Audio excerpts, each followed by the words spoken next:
Hello, hello. Hi, how are you? All right, good.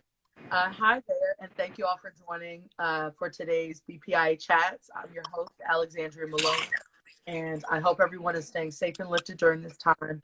The purpose of this series is to share the experiences and the insights of members of the international affairs community, and hopefully to inspire the next generation to explore opportunities throughout this field. Also, the thoughts and views of our guest speakers are their own, and we are currently streaming this live, and this talk will be posted on our IGTV and our YouTube channels afterwards. So if you haven't already, please follow Black Professionals in International Affairs on Instagram, as well as our guest speaker, whose handle can be found on their flyer on our page. And lastly, we encourage viewers to chime in below in the thread with your comments or questions that you may have. So without further ado, I will introduce our speaker. Mr. Jamal Williams is a structured investment trader for Raymond James Financial, where he has been employed since 2016. He's responsible for all market making activity, deal structuring, economic commentary. He currently resides in New York City, originally hailing from Orlando, Florida. Jamal completed his undergraduate studies at the University of South Florida with a Bachelor of Science in Economics and is currently completing his MS in Financial Economics at Johns Hopkins University. He enjoys traveling, cooking, dancing, and playing golf. Thank you so much, Jamal, for joining us today. Hey, anytime. Thanks for having me. So I'd like to start off by asking, how is the current COVID-19 situation? How is that affecting the work that you do right now? Yeah, so COVID's been really keeping us busy since like end of February. Here. The biggest term that you might see on Twitter or different type of any news outlets is that volatility in the markets are high right now. Pretty much just what that means is that everybody's pretty much scared. No one knows what's happening here. There's a lot of unknowns. When there's a lot of unknowns on the trading side, clients want their money or people want to put their money back to work. So that just means from 9:30 to 4:30 every day, no lunch, you're constantly on the phones trading throughout the whole entire day. You can barely look up, and so it's been interesting. The days go by quick. Try to get as much sleep as you can. You get up for the next day and get back to trading there. But it's been slowing down recently, kind of our mid-April bottoms, but it's still pretty busy for sure. Great, thank you for that. So can you tell us more about what got you to where you are now? So kind of your academic journey, professional journey, life journey. Yeah. So yeah, I used to grew up in Orlando. Um, so then I went over to University of South Florida, and then really what got me started there was just I always kind of had a passion. But being such a large subject matter, you can take economics into so many different factions. Uh, so my journey really started in undergrad, where I had a lot of jobs in business and finance before I ultimately settled on financial services. And then going into my senior year and getting this job at Raymond James. At the time, it was called our options program. Now it's called our accelerated development program here. And what that has is it gives you, um, you know, a year into the firm, and it gives you three different or four different rotations depending on what you like and everything here. And so one of my rotations was trading. So when I got into that, I was hooked. Didn't go back. Got a full-time trading job in the program and been trading ever since.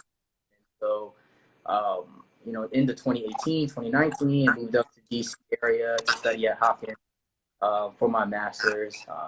And my girlfriend recently got a new job up in New York, which brought me here. So, a lot of people go from that undergrad path straight to New York. After that, if they get so lucky, I had a little more delayed path, a couple of different stops. But, I got to see a lot of different jobs, a lot of roles, got to meet a lot of people networking. So I wouldn't change it any other way. Great. And would you say doing that rotation that sparked your interest in the field, or, before that, so in high school or when you first started college, where did your interest in, finance and investment and business come in? Yeah, so even before that, it was definitely, I used to be kind of, working the neighborhoods, like trying to cut people's grass and do all these different type of activities, kind of make some money back then. And then so I always had this fascination of how the system works, essentially, how can you come up better, more faster, and then, pay for retirement and everything like that. And then my parents too. And then I just kind of had you know, you didn't really know, no one really knows what trading is until you get into trading itself. They don't teach trading in undergrad. You can do all this research in here, but you don't know the programs, you don't know the technology, you don't know the contacts. So it's really like you get in, and a lot of these older traders will kind of, you know, feed you to the wolves essentially, and you know, you either sink or you swim. And so once I got into that, it was hooked. You're on the front lines. It's constantly busy. It's really stressful. But once you get the hang of it, then you get really smooth. But yeah, it started from a young age, and you just blossom and continue to grow. And my interests continue to develop now with, you know, different types of trading, everything like that. So it's a constant, you know, growth. Great. For those who have just joined, we're here with Jamal Williams, who is a structured investment trader on Wall Street with Raymond James Financial. And so feel free to drop any comments or questions that you have in the thread below. And thank you all for joining. So my next question is, and you mentioned it towards the beginning, especially with this COVID-19 situation, in terms of what are some of the issues or challenges that your field may be facing.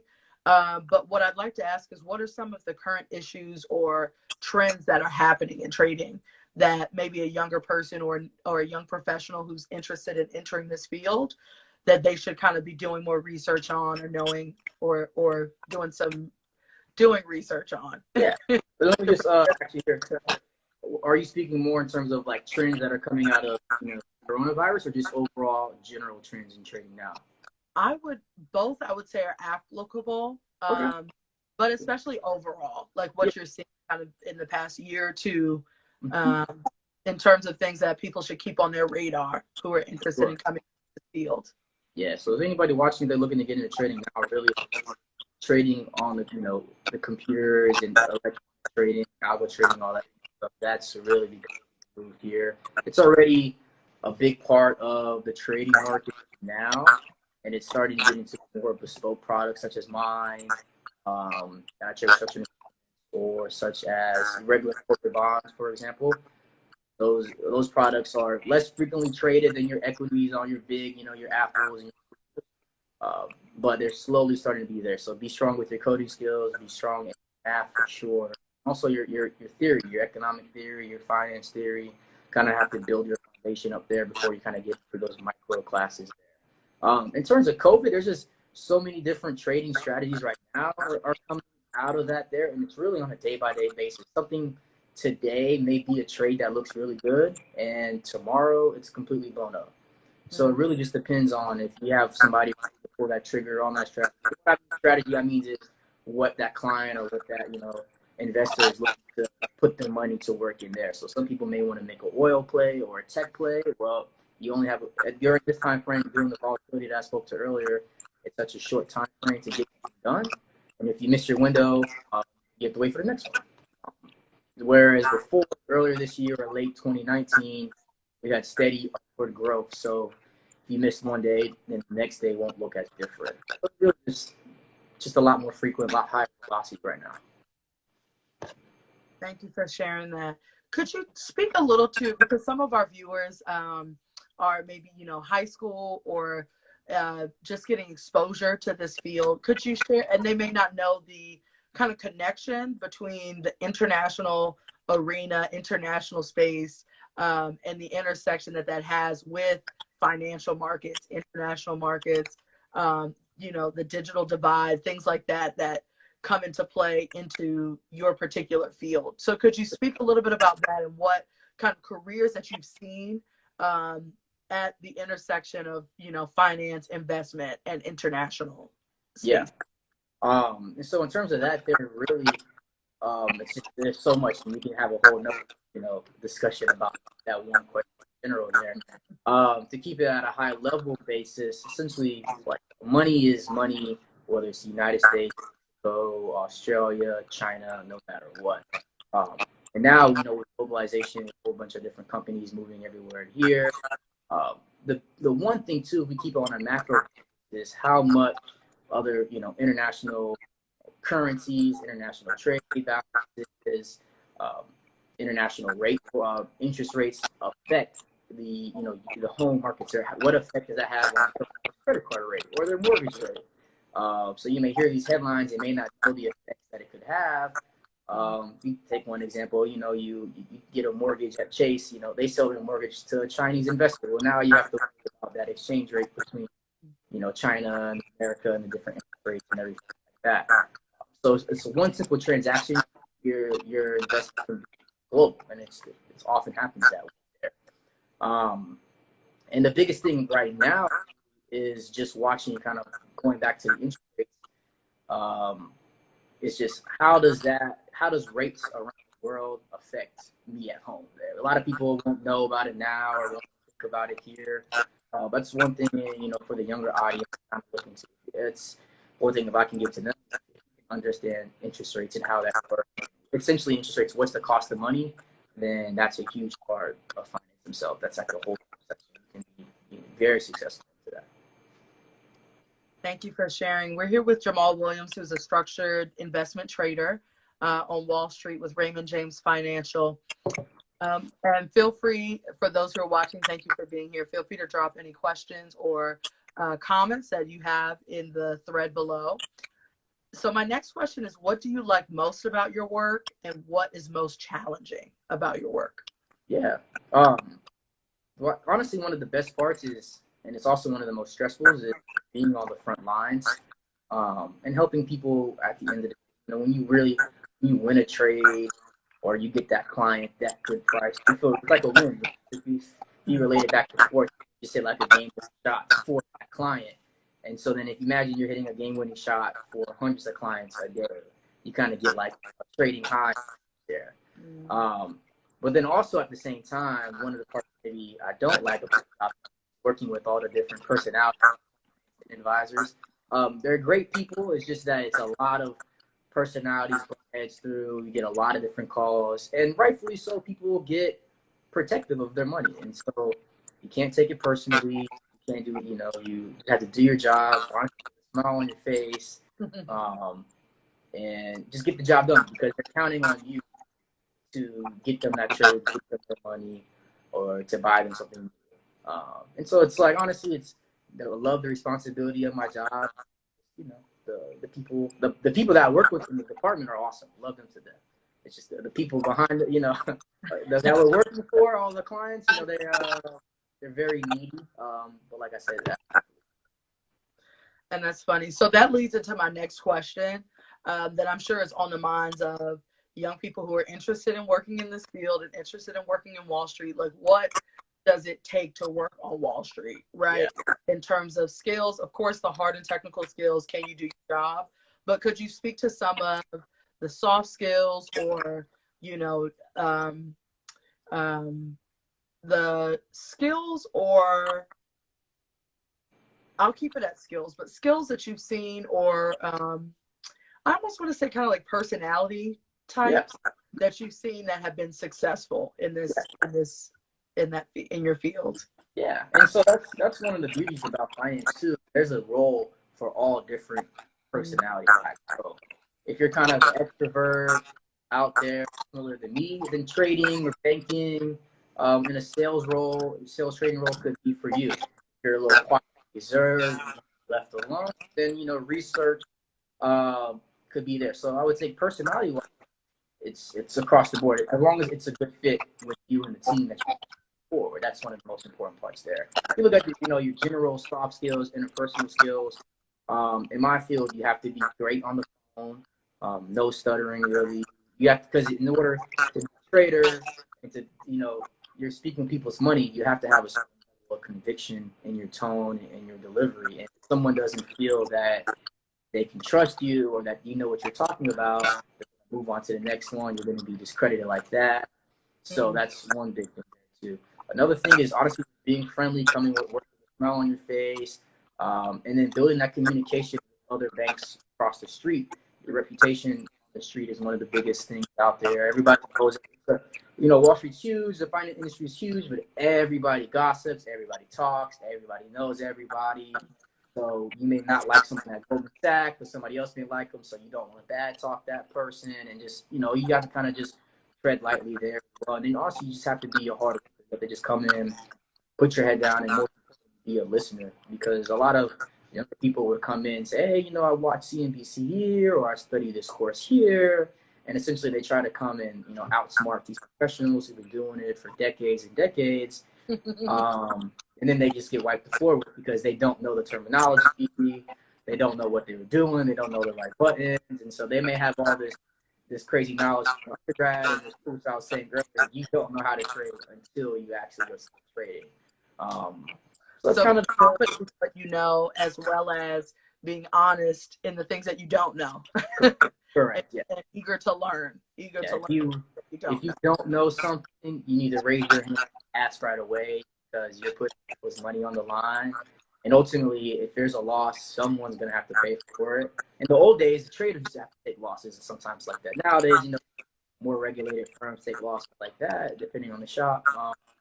But yeah, there's risk. And, if you lose too much money, you can lose your job. And so it stresses about it as well. So you have to constantly listen, be better knowledge, and then take what you learn and apply it that way. We have one question from a viewer here. It says, did you have any mentors in the investing trading space coming up as a kid or in school, I'm assuming in college, that made a lasting impression or influenced your interest? Yeah, for sure. I could speak of 3 really off the top of my head. They're all 2 from a previous job before Raymond James, actually all undergrad, in my undergrad career. So really your best mentors can be your managers or your older coworkers there like that. So I worked at a small fixed income firm there in Tampa, which is called Literate Capital Management Group. And the managing partner there and another director there, they became really great mentors. They were super knowledgeable in economics and finance. They were always open. And so for anybody looking to look for a mentor, if they have a job already, ask your manager if you can actually, study under their wing, be their pupil like that. 10 out of 10, they're going to say yeah, because everybody likes to mentor somebody and kind of makes people feel special. And so shout out, that way. A lot of professors that helped me along the way as well. And when I got into games, so USF had a corporate mentor program. So I would encourage everybody to look for that, or even at their own institution there. And around the Tampa area, it paired up, business students. This is just a corporate mentor program for business students, but it paired up business students with, executives across the Tampa Bay area. And mine happened to be, at the time, he was the chief operating officer of Raymond James. So that was cool to have a mentor. He's still at the firm now, capacity, but that was another mentor that I had as well through different channels. So I always just say, whatever resource you have, just ask, and then, and you'll find one. Great, thank you. And then she also has a follow-up question that asks, how old were you when you became financially literate? And maybe you could also speak to, the importance of financial literacy and for individuals to learn. What does that mean? And maybe you could share what financial literacy means, generally speaking, for viewers who are listening. I'll answer this question in more of the general capacity here when I define financial literacy. Okay. And that's essentially, if I was to phrase it, my question is, when did I realize what my interest rate on my credit card meant, what I was paying? I was probably around 17, 18 that I fully got a grasp of it there. You become really financial literate when you have to start paying your own rent and buying your groceries and everything like that. But even then, I have a nephew who started way younger than me, and he's so smart. And, there's so many resources out there. Investopedia is one of the best resources for financial literacy. In that they have very high level, super detailed topics and high level topics as well. So if you just want to know what does APR mean, for example, then they can explain it, in mom and pops here, for example. That's what I would know. Started me at 17, and then continue to build on the knowledge and continue to reference it as you go forward throughout your life. Great. Thank you for answering that. So my next question is, what has been the best professional decision that you've made thus far in your career path? The best professional decision I made, the best professional decision I made to help advance my career was moving to D.C. and going to Johns Hopkins. And that was one of the best. The knowledge that I'm from this program, the connections I've gotten, the people I've met, and then also I say that for me in a micro sense because I had never left Florida in terms of where else, so that was a big, boulder off my back to where I can have the confidence that I can go do this job anywhere. No one can tell me no, that you can't. That was probably the biggest, career decision I made. If I was looking less academic, more professional, I would say my biggest decision was leaving a smaller fixed income shop. Although I loved them, they were great, and going to a big corporation there. For me, it just felt right. It felt like graduation. You graduated from high school to the big leagues. That was a huge. It also took a lot of risk. It's a lot more competitive, but the rewards are there if you work for the rewards. So just taking risk, and that gets you to your goal. Great, thank you for that. So I have one more question, and for viewers who are watching, if you have any final questions, please put them in now. So I have two questions. So here's my second to last question to give folks a chance to respond. So if you could speak to your younger self, is there anything that you know now that you wish you would have known when you first started your career path? Yeah, that would be know your numbers. It's as simple as that, really. You know your numbers, you know your math, you can be highly successful at pretty much anything. But in terms of finance, international finance world, that's what I would tell younger Jamal is, hey, don't worry about studying for your management test or your business law test. Study for your math test as hard as you can and just memorize every formula and everything you can, because that's the tool that I have used throughout my career. Well, that actually sums up my next question, which would have been what advice, and I'll give you an opportunity to maybe give it if you have any other points to give, but what advice would you give to someone who is considering, who may be a student or, an upcoming graduate, advice that you would give them who are interested in pursuing this type of job or careers in investment, if you had any other advice? And if not, feel free to share any concluding thoughts that you had on this topic. Yeah, sure. For me, it would be to find your passion and see where that aligns in the finance sort of with what they're wanting to do. I say that because it's so cool, banks, everybody, it's so huge. If you want to do finance marketing, you have that. If you want to do finance law, you go to floor 7. For example, if you want to be a banker or equity research, there's something for everyone there. And so essentially find your niche, find what you're good at, and then go after it there. And then once you find that, just reach out as many as you can. People love talking about themselves, and people love talking about their career. And so if you just ask them, anybody, hey, I see that you're VP operations at Citi. Can you just give me a little bit about your career path? I'm looking to get into this field here. They'll give you a whole 500-word essay on their whole career path, right? You do that 10, 15 times.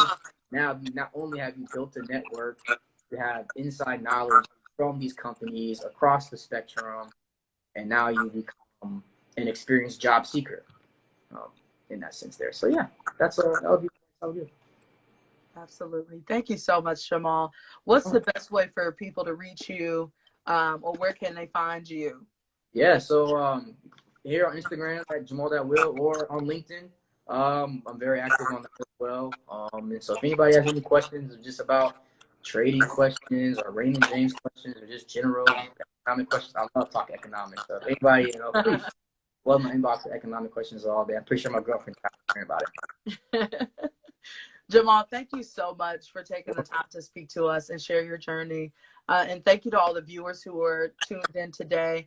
Again, continue to follow BPIA for our continuation of the speaker series. And again, you can find Jamal's information also on his flyer that is on our page as well to connect with him. So I hope everyone stays safe and has a very nice evening today. Perfect. Thank you, guys. All righty. Bye-bye.